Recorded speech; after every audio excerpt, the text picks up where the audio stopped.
Hello, everyone out there. Welcome to another edition of Musings with MGL. I'm just going to get right to it today. A lot of you are probably tired of me telling you to like and subscribe to the channel, and you just want to get to the topic. So let's get to the topic.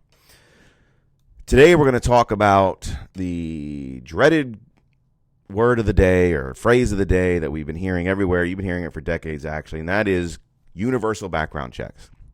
What does that mean? Why do people on the left, the anti-Second Amendment people, want it so bad? And why do the pro-Second Amendment people oppose it so much? So let's get into it. Universal background checks.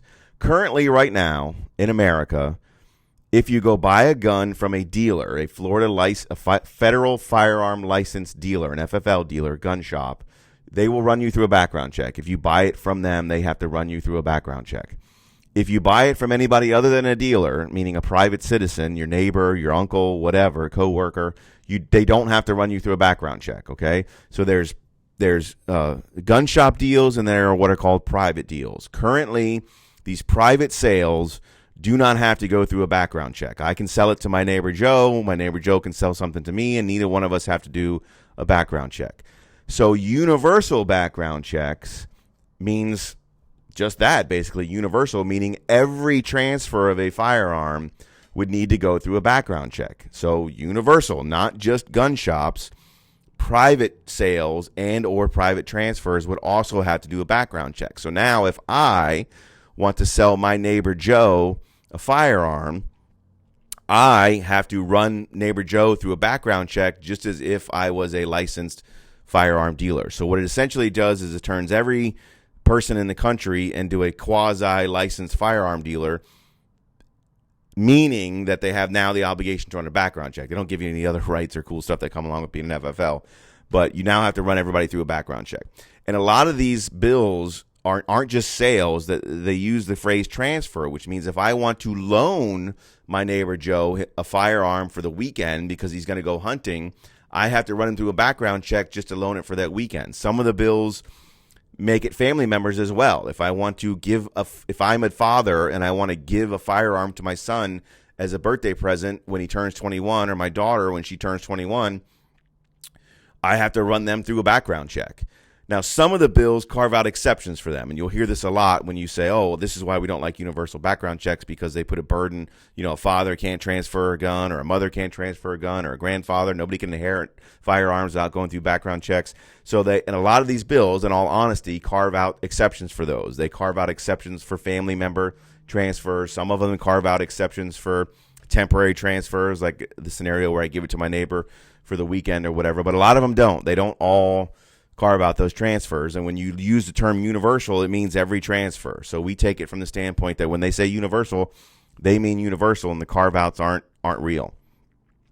Now, pro-Second Amendment people love those, or anti-Second Amendment people love the concept because they think it's going to somehow magically stop crime. They believe that a majority of the crime out there in their mind appears to be committed by me selling my gun to my neighbor Joe and then him going out and murdering somebody. And if I had just run a background check on my neighbor Joe and found out that he couldn't have that gun, he wouldn't have murdered somebody. Now, the statistics don't back this up. That's not where most of the firearms used in crimes come from. Most of the firearms used in crimes either come from lawful purchases, so somebody went through a dealer and actually passed a background check. A lot of these mass shootings that you hear about, the person actually purchased the gun legally. They passed a background check. Background checks are just that. They check your background, meaning what happened in the past. They can't predict what's going to happen in the future. So you can pass a background check today and in 2 years now go crazy and kill people. So they don't prevent those type of things. So most of your crimes are either committed by people who have passed the background check lawfully, or criminals who can't pass a background check and they buy the gun on the street. People with 10 felony convictions, I know this because I spend a lot of time at gun shows, don't go to a gun show and buy a gun because there's cops at the gun show, there's other gun dealers at the gun show. They don't buy it that way, okay? They meet somebody in a back alley somewhere who's also a criminal, and they buy the firearm from that person, or they're in gangs and they just transfer the stolen guns around gangs. So it's a lie. It's not backed up by facts that universal background checks would prevent a lot of gun crime, because there's this large group of people out there who are committing crimes because they bought them from their neighbors or their friends or their Uncle Joe and didn't go through a background check. So it's a lie. But that is why people, anti-Second Amendment people, claim that they like them is because of this loophole. Why pro-Second Amendment hate them is because we think the real reason why the anti-gun people want universal background checks is because it's a de facto way to get a registration. In other words, there is no federal gun registration in America. The federal government has no idea how many firearms I own or you own or anybody else. There is no national gun registration.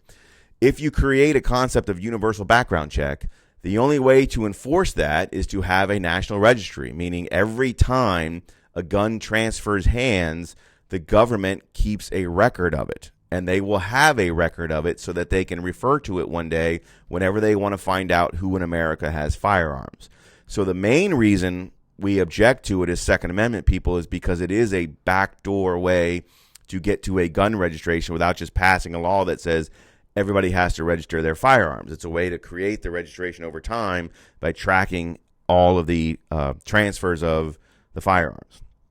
So that's the main objection by Second Amendment people, is it will create a national gun registry. And that's really ultimately why I believe, and most pro-Second Amendment people believe, the people on the left and the anti-Second Amendment people, the gun grabbers, want it, is because it is a de facto way to do that. It's not to prevent crime.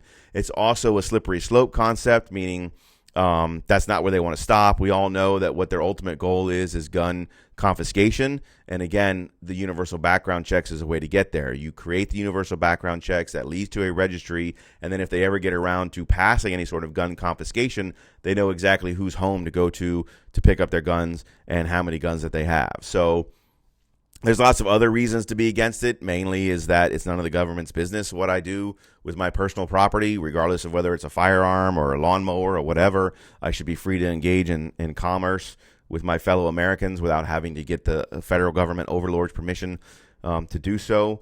But essentially, the main reason why you'll hear a lot of people are against it is because they're afraid of their registry. And when you hear this concept, you hear this thrown out all the time, that 90% of Americans support universal background checks. That's been debunked. That was a survey from like the mid 90s that has been debunked repeatedly by the NRA and pro Second Amendment organizations. You can just Google it and look it up. That is a statistic that is not true. And as somebody who spends most of his time around people in the Second Amendment community, I could tell you that it's not 90%. They'll even say things like, "Oh, it's even 90% of gun owners." Okay, well then I challenge you to go find right now 10 random gun owners on the street, ask them if they're for a universal background check, and tell me that 9 out of 10 of them are going to say that they're for it. Because I can tell you that you're probably going to end up getting the opposite, which is 1 out of 10 of them may be for it. And those people aren't real gun owners or Second Amendment people. Those are the Joe Bidens of the world who think all you need is a double-barreled shotgun. They'll tell you that it's okay, but they're not real Second Amendment supporters and pro-gun people. So that's been debunked as well. So universal background checks, I'm against it. Most people in the Second Amendment community, real Second Amendment community, are against it. It's a dangerous concept. It's a backdoor way to get to what they ultimately want on the left, which is gun confiscation. So everybody who owns a firearm should be against it. Don't listen to people when they try and tell you, well, what's the big deal? Don't you want people to know all this kind of crap? Nope, I don't think that's the government's job to know that. I don't think it's going to prevent any crime. There's no statistical proof of that, and there's no reason for the federal government to need to know where all the firearms are and who has them, because that's only going to lead to one thing, and it ain't going to be good. So that's what universal background checks are. Oppose them everywhere you can. If you disagree with me, put a comment in the comment section. I'll be happy to talk to you about it. Otherwise, thanks for watching. Stay safe, stay healthy, stay vigilant, and as always, carry on.